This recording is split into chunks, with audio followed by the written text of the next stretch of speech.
Hello everyone, welcome back to the class. मैं हूं अंबिका सिंह, आप सभी के अपनी अकाउंट्स एजुकेटर। आप सभी क्लास 11th अकाउंट स्टूडेंट्स का बहुत बहुत वेलकम करती हूं आपके अपने favourite channel, favourite learning channel magnet brains में, जो आप सभी को, सभी विद्यार्थियों को क्या प्रोवाइड करता है भाई?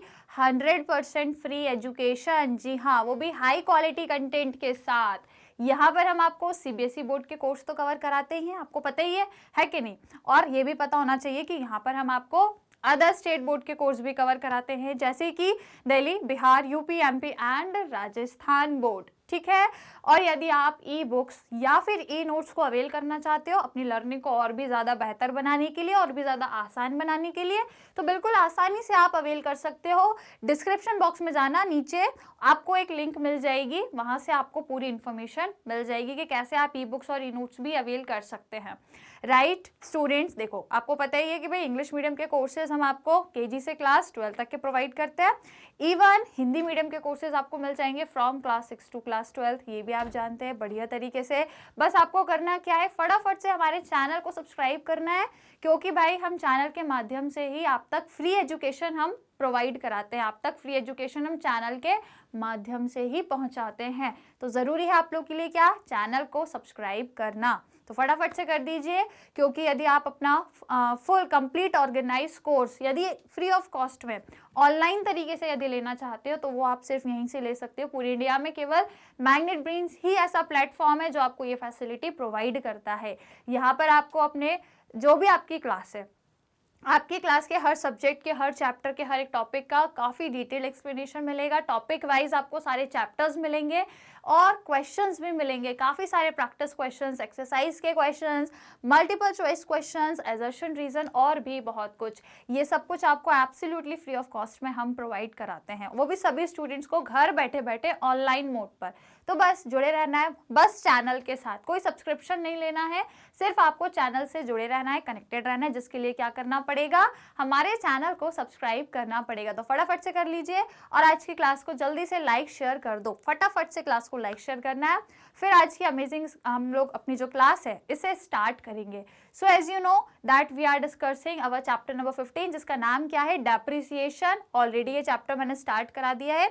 अभी फिलहाल हम लोग कॉन्सेप्ट पे बात कर रहे हैं, क्योंकि मैंने आपको बोला है कि मैं आपको बेसिक से स्टैंडर्ड क्वेश्चन की तरफ लेके जाऊंगी। तो पहले हम लोग फिलहाल बेसिक समझ रहे हैं, ये डेप्रिसिएशन के बारे में समझ रहे हैं। सारी चीजें हमने मीनिंग समझ लिया था, कैरेक्टरिस्टिक समझ ली थी, और पिछली क्लास में हमने कुछ 3 टर्म्स थी जो कि एक जैसी लग रही थी, तो उनका हमने अच्छे से मीनिंग समझा। डेप्रिसिएशन, अमोर्टाइजेशन और डिप्लीशन, ये तीनों का मीनिंग मैंने आपको जस्ट जो पिछली क्लास थी वहां पर क्लियर करवा दिया था। तो आई होप अब आपको कंफ्यूजन नहीं रही होगी। राइट, तो फिर आइए आज के सेशन को अपन एक नए टॉपिक से शुरू करेंगे। डेप्रिसिएशन चैप्टर में आज हम देखेंगे कॉजेज या फिर रीजंस ऑफ डेप्रिसिएशन। किन कारणों की वजह से डेप्रिसिएशन आता है वो आज मैं आपको बताऊंगी। छोटा सा आज का ये सेशन रहेगा, छोटे छोटे से रीजंस है जो मैं आपके फटाफट से कवर करा दूंगी। तो आइए जल्दी से स्टार्ट करते हैं सेशन को। आई होप सभी ने लाइक शेयर एंड सब्सक्राइब कर दिया होगा। तो फिर आइए लेट्स बिगिन दी सेशन। क्या लिखा है भैया, देखो, द कॉजेज और reason of depreciation of fixed assets are. तो वो रीजंस मतलब क्या कारण है, किन कारणों की वजह से जो आपके फिक्स्ड एसेट है ना बिजनेस के, उनमें डेप्रिसिएशन आता है। तो वो कारण हम आज देख रहे हैं, उनको थोड़ा सा डिस्कस कर लेते हैं। कई बार एग्जाम्स में आता है ये क्वेश्चन, तो हमको पढ़ना पड़ेगा, और ज़रूरी भी है भैया, जब तक बेसिक नहीं पढ़ेंगे तब तक क्वेश्चन कैसे सॉल्व करेंगे, है ना। तो पहले कॉन्सेप्ट पढ़ना ज़रूरी है, फिर आराम से क्वेश्चंस भी करेंगे। तो सबसे पहला जो आपका कारण है डेप्रिसिएशन लगने का, किसमें, फिक्स्ड एसेट में, वो कारण क्या है, use of asset.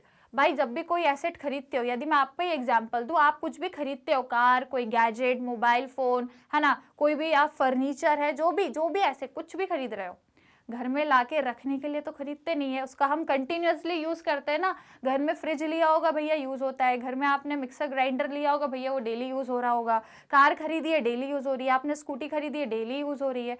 Mobile phone खरीदा, डेली यूज कर रहे हो, तो यूज करते हैं हम एसेट का। Same with business also. Business यदि कोई मशीन खरीदता है तो भैया वो प्रोडक्शन का काम करने के लिए खरीदता है। बिजनेस में यदि कंप्यूटर आ रहे हैं, पीसी, सिस्टम पर यदि देखें तो डेली सिस्टम पर काम चल रहा है, डेली कंप्यूटर पर काम चल रहा है बिजनेस में, जो भी चीज़ें हैं उसमें डेली कुछ ना कुछ उसमें काम चलता है। बिल्डिंग यदि खरीदी है बिजनेस ने तो उस बिल्डिंग में भैया काम चल रहा होगा, या तो आपका ऑफिस होगा वहाँ पर, या फिर आपका वहाँ पर कोई प्रोडक्शन हो रहा होगा। तो जो भी चीज़ें हैं, जितने भी फिक्स एसेट है वो हम सिर्फ खरीद के रखने के लिए नहीं बल्कि यूज़ करने के लिए ही लाते हैं।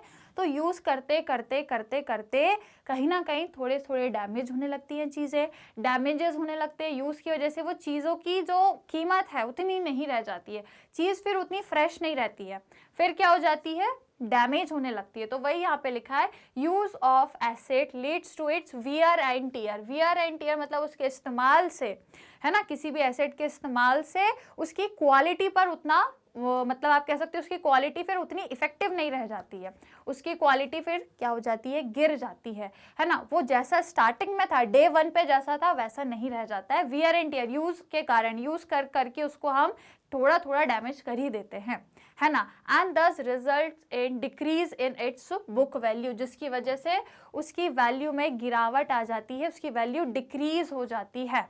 क्लियर। मैंने कई बार आपको एग्जांपल दिया, आप मोबाइल फ़ोन खरीदते हो, 1-2 साल इतना यूज़ करोगे तो उसकी स्क्रीन पर जो उसका टच है वो स्लो काम करेगा, है ना, चार्जिंग स्लो होने लगेगी, चार्ज करते हो तो स्लो चार्ज होने लगेगा और चार्जिंग काफ़ी जल्दी उड़ भी जाएगी आपकी, या फिर उसका कैमरा इतना इफेक्टिव नहीं बचेगा। आजकल मोबाइल फ़ोन स्टार्टिंग में तो अच्छे कैमरे होते हैं उनके, टाइम के साथ साथ 1-2 साल बाद देखोगे तो उनके कैमरे की क्वालिटी भी फिर ख़राब हो जाती है। तो ये क्या होता है भैया, मोबाइल जो आपने लिया या कोई भी एसेट लिया, कार भी यदि आप खरीदते हो तो डेली यूज़ कर रहे हो या हफ्ते में 2-4 बार भी यदि यूज़ करते होगे तो भैया यूज़ हो रही है, कार चल रही है, उसके जो टायर हैं वो भी बेचारे घिस रहे हैं, है ना, कार में कुछ स्क्रैच विस्क्रैच कहीं से थोड़ी बहुत ठुक पिट भी रही है। तो ये सब क्या यूजेज हो रहा है, तो उस एसेट के यूजेज होने के कारण उसकी वैल्यू फिर उतनी नहीं रहती जितनी स्टार्टिंग में थी। जिस कॉस्ट पर आपने उसको खरीदा था स्टार्टिंग में, वो वैल्यू अब आपकी 2-4 साल बाद यदि देखोगे उस एसेट की तो उतनी नहीं रहेगी, वैल्यू में रिडक्शन हो जाएगा। तो ये वैल्यू में रिडक्शन होना डेप्रिसिएशन ही होता है। तो डेप्रिसिएशन का सबसे पहला कारण क्या है कि उस एसेट का यूज करने से उसके वैल्यू में गिरावट आ जाती है, right. So the reduction in the value of an asset is due to its uses, ठीक है, उसके यूजेस से क्या हो जाता है, उसकी वैल्यू में रिडक्शन हो जाता है, जिसे हम डेप्रिसिएशन कहते हैं। Is it clear. तो ये पहला कारण है। अब आपका दूसरा कारण है एफ्लक्स ऑफ टाइम, मतलब समय के चलते चीजों की वैल्यू कम होती ही है। अब मैंने कितनी बार एग्जांपल दिया, फोन का ही एग्जांपल यदि मैं दूं तो मोबाइल फोन स्टार्टिंग में जब वो मतलब कोई भी फोन स्टार्टिंग में जब लॉन्च होता है तब उसकी कीमत कुछ और रहती है ना, और समय के साथ साथ फिर उसकी जो वैल्यू है कम हो जाती है। क्यों हो जाती है, क्यों वो डेप्रिसिएट हो जाता है, क्योंकि 1 साल बाद उसी कंपनी ने वैसे ही कंपनी ने क्या किया है, उसी कंपनी ने एक नया फ़ोन लॉन्च कर दिया नए फीचर्स के साथ। आईफोन के साथ ये बहुत होता है, हर साल आईफोन नई नई सीरीज़ लेके आती है, नई नई सीरीज़ लॉन्च करती है, आईफोन 15, 16, 17, 18 और पता नहीं कितने आगे भी पता नहीं कितने लॉन्च करेगी, राइट। तो ये सबसे क्या होता है, मोबाइल फ़ोन 1 साल आता है, लॉन्च जब हुआ 1 साल तक रहता है, अगले साल फिर कंपनी नया मोबाइल फ़ोन लॉन्च कर देती है नए फीचर के साथ। तो ये क्या होता है, समय के साथ साथ चीज़ों की वैल्यू कम होने लग रही है, ठीक है। Some assets have a definite life period like lease, on the expiry of the time the asset will ceases to exist. Other asset like plant and machinery may not have a definite life. In this case the life is estimated. तो influx of time, यदि किसी asset की एक definite life है तो उस पर depreciation लग रहा है। अब जैसे कि हम मोबाइल फ़ोन तो अपनी जनरल सी मैंने एग्जांपल दिया, हम फिलहाल यदि कंपनी के पॉइंट ऑफ व्यू से देखें तो कंपनी में जितनी भी मशीन्स हैं यदि उनकी लिखा है, जैसे कि कुछ एसेट्स हैं जिनकी एक डेफिनेट लाइफ होती है। डेफिनेट लाइफ मतलब देखो, जैसे कि लीज समझते हो, लीज मतलब किराए से कुछ लेना। जैसे कि मान लो आपका कोई बिजनेस है, आपको ट्रांसपोर्टेशन के लिए कोई व्हीकल चाहिए, जो बड़े बड़े कैरियज वाले ट्रक होते हैं ना, गुड्स कैरियज जो करते हैं, तो वो आपको ट्रक चाहिए ट्रांसपोर्ट करने के लिए। आपको समझ लो कि कुछ दिनों के लिए चाहिए, बस आपको मान लो 4-5 महीने के लिए चाहिए। तो आप सोचोगे यार 4-5 महीने के लिए यदि हम एक ट्रक खरीदेंगे तो कितना महंगा पड़ेगा भैया, 50-60 लाख रुपए का पड़ेगा, और हमें ज़्यादा ज़रूरत भी नहीं है, 4-5 महीने की ज़रूरत है। तो आप सोचो यार खरीदने से बेहतर है कि हम उसको किराए पे ले लें, जिसको हम क्या बोलते हैं, लीज पे लेना।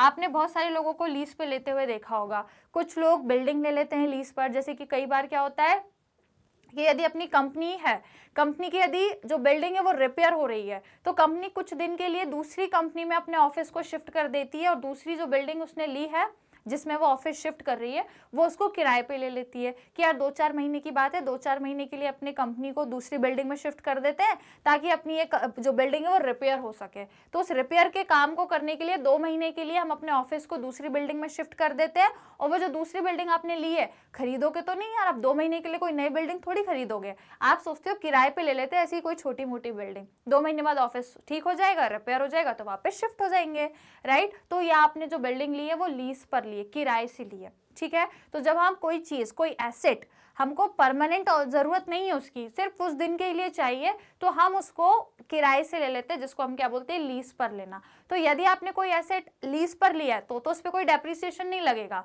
जैसे कि मैंने बोला कि बिल्डिंग है, मैंने सिर्फ 2 महीने के लिए ली है, क्या उस पर कोई डेप्रिसिएशन लगाऊंगी? बिल्कुल नहीं।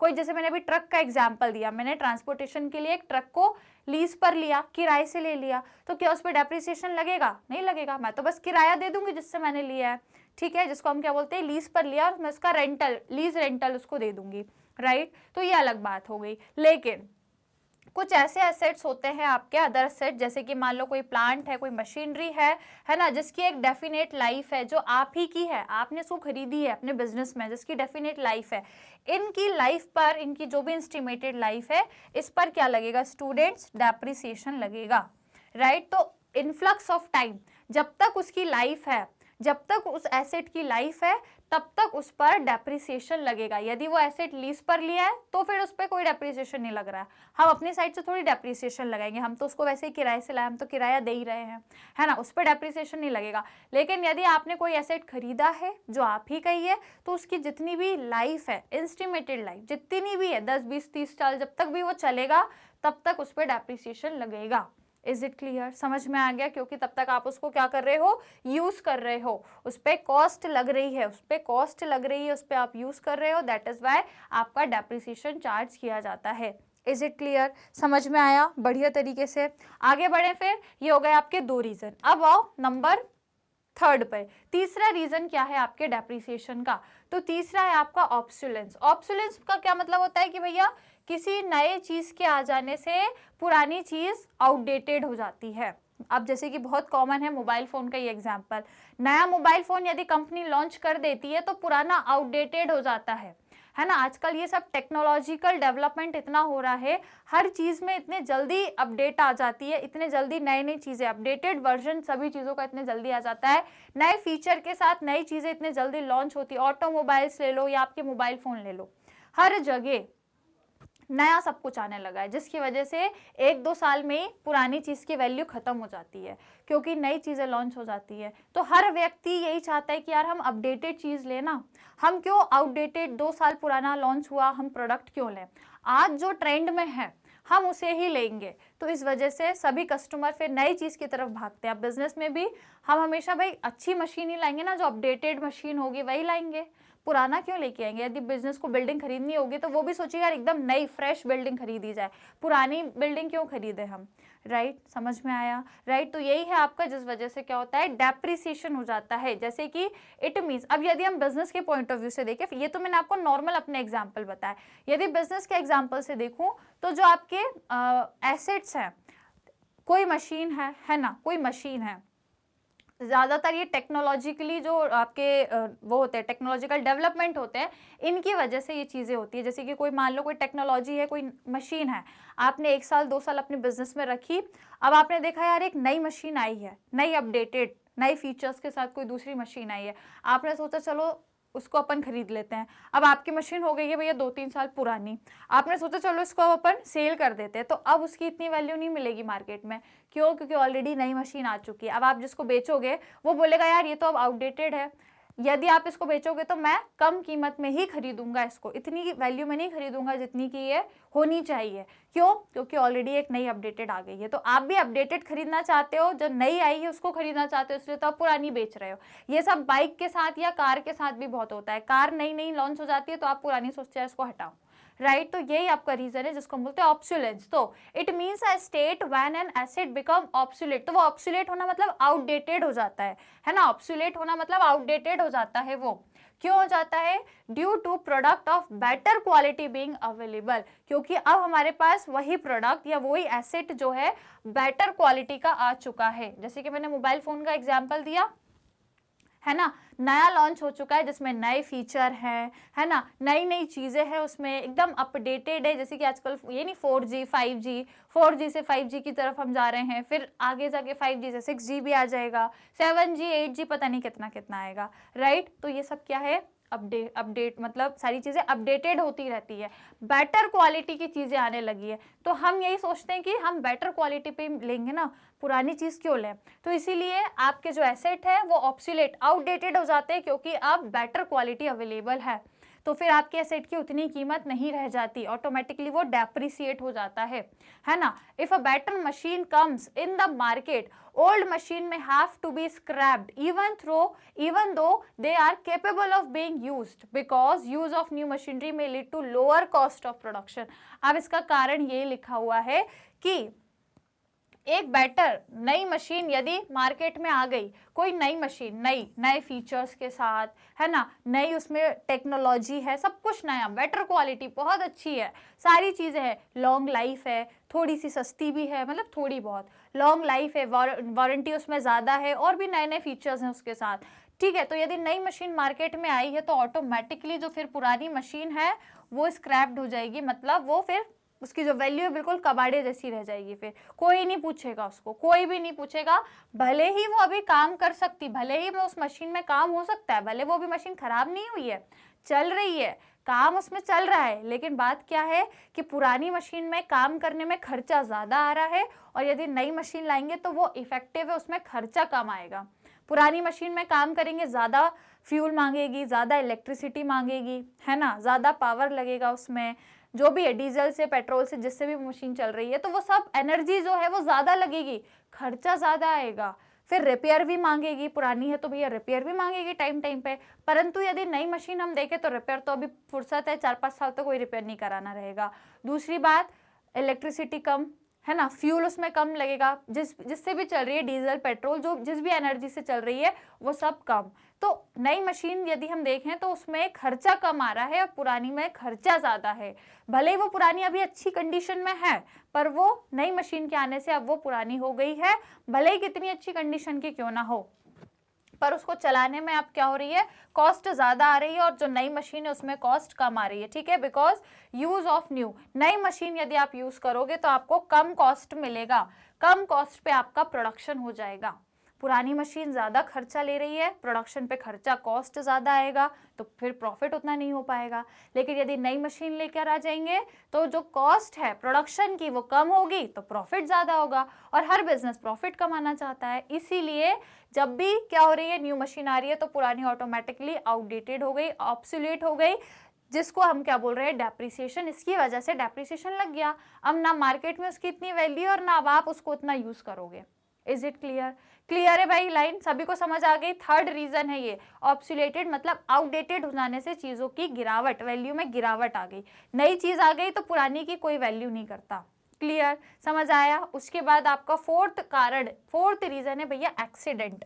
अब ये तो भैया बिल्कुल आप कह सकते हो मतलब एक ऐसी चीज़ है अनसर्टेन वाली, है ना, कोई इसको नहीं सोचता। जैसे कि एक्सीडेंटल लॉसेज में भी permanent but is not continuing and gradual. लेकिन ये ऐसा है, यदि एक्सीडेंट हो गया, मान लो कि जिस फैक्ट्री में आपकी मशीन रखी थी आग लग गई, उसकी वजह से मशीन पूरी डैमेज हो गई, आपकी पूरी खराब हो गई, एक्सीडेंट से आपका वो मशीन पूरी कॉस्ट चली गई। अब यदि आप उसको बेचोगे तो बिल्कुल स्क्रैप में जाएगी, मतलब बिल्कुल कबाड़ के दाम पर जाएगी वो, क्योंकि खराब होगी, जल के बिल्कुल, मतलब कोई रिपेयर भी करेगा तो बहुत खर्चा आएगा उसको रिपेयर करने में, जिसकी वजह से क्या हुआ, अब आपकी मशीन की उतनी कीमत नहीं रह गई, ठीक है। बेचोगी भी तो बिल्कुल कबाड़ के दाम में वो जाएगी, राइट। क्लियर है भाई सभी को, कोई दिक्कत परेशानी? इस वजह से आपकी मशीन या तो परमानेंटली खराब हो गई, है ना। लेकिन ये जो एक्सीडेंट है ये हमेशा नहीं होते, ज़रूरी नहीं है कि हर साल हो रहे हो, जैसे मैंने बोला डेप्रिसिएशन हर साल लगता है, ज़रूरी नहीं है एक्सीडेंट आपके हर साल हो, कभी कभार बाय चांस हो जाता है, ऐसी दुर्घटनाएं कभी कभार हो जाती है अनफॉर्चुनेटली, ठीक है। तो एक्सीडेंट से भी क्या होती है, आपकी वैल्यू जो है एसेट्स की वो रिड्यूस हो जाती है। क्लियर, ये लेकिन इतना फ्रिक्वेंट नहीं है, बहुत ये मतलब बहुत कम केसेस में ऐसा होता है, ठीक है। अब लिखा है on the above only the first two factor are considered relevant for depreciation. तो जो हमने स्टार्टिंग के 2 पढ़े थे ना, देखो स्टार्टिंग के जो 2 पढ़े थे वो आपके रिलेवेंट है, कौन कौन से, एक तो यूज ऑफ एसेट और फिर समय के साथ साथ, ठीक है। ये 2 आपके जो है ये रिलेवेंट है, ये होते ही हैं। जब भी डेप्रिसिएशन की बात करोगे तो पहला है कि एसेट का यूज होना, होता ही है। ये तो एसेट हम लाके ऐसा तो नहीं 1 साल तक रख के रखेंगे अगले साल से यूज करेंगे, ऐसा नहीं होता, जब लाओगे अगले दिन से ही उसका यूज चालू हो जाता है, ठीक है। तो ये तो होना ही है, ये फैक्टर तो है ही। डेप्रिसिएशन का पहला कारण तो ये निश्चित है कि होगा ही होगा। और दूसरा कारण क्या है, समय के साथ साथ, तो ये भी हो गई आपका, जैसे जैसे उसकी लाइफ रहेगी, उसकी पूरी लाइफ में उसका यूजेस होगा तो उसकी वैल्यू जो है वो गिरेगी। तो ये आपके रिलेवेंट है, ये आपको हमेशा ही मिलेंगे। डेप्रिसिएशन के ये दो कारण तो पक्के ही हैं, 100% है। पर उसके आगे लिखा है कॉजेज और रीजंस, कौन से वाले, 3 and 4 are considered only when they occur. तो ये दोनों जरूरी नहीं है कि हमेशा ही हो। अभी एक्सीडेंट तो मैंने वही बताया, जरूरी नहीं है हर साल एक्सीडेंट होगा भाई, कभी कभी 5, 6, 10 साल में दुर्घटनाएं हो जाती है, ठीक है। तो ये आपके दोनों जरूरी नहीं है कि हो। तो आगे क्या लिखा था, which is occasional and do not happen to all the assets. ये ओकेशनल है, एक्सीडेंट होना कभी कभार ओकेशनल हो जाता है, रेगुलर नहीं है आपका, ठीक है। और ऑब्सोलेंस भी जरूरी नहीं है कि हर एसेट्स में ऑब्सोलेंशन हो। अब जैसे मैंने मोबाइल फोन बताया तो उसमें होता है, क्योंकि हर साल कंपनी नया मोबाइल फोन लॉन्च करती है। लेकिन यदि मैं बात करूं बड़ी बड़ी मशीन्स की, तो वहां कंपनी हर साल लॉन्च नहीं करती है ना। तो उनमें उसमें वो वैल्यू जो है उसकी वो ऑब्सोलेट नहीं होती है, वो एसेट आपको ऑब्सोलेट नहीं होगा। अब जैसे कोई बिल्डिंग है, ठीक है, तो वो ऑब्सोलेट नहीं होती है, ऐसा थोड़ी उस बिल्डिंग की जगह कोई दूसरी नई बिल्डिंग अपडेटेड। अब बिल्डिंग में क्या अपडेटेड रहना, ठीक है, building is like a building only. हाँ, ये बात अलग है कि उसमें आप रिपेयर करा रहे हो, वो सारी चीजें कर रहे हो, कुछ नया उसमें ऐड कर रहे हो, दैट इज समथिंग डिफरेंट।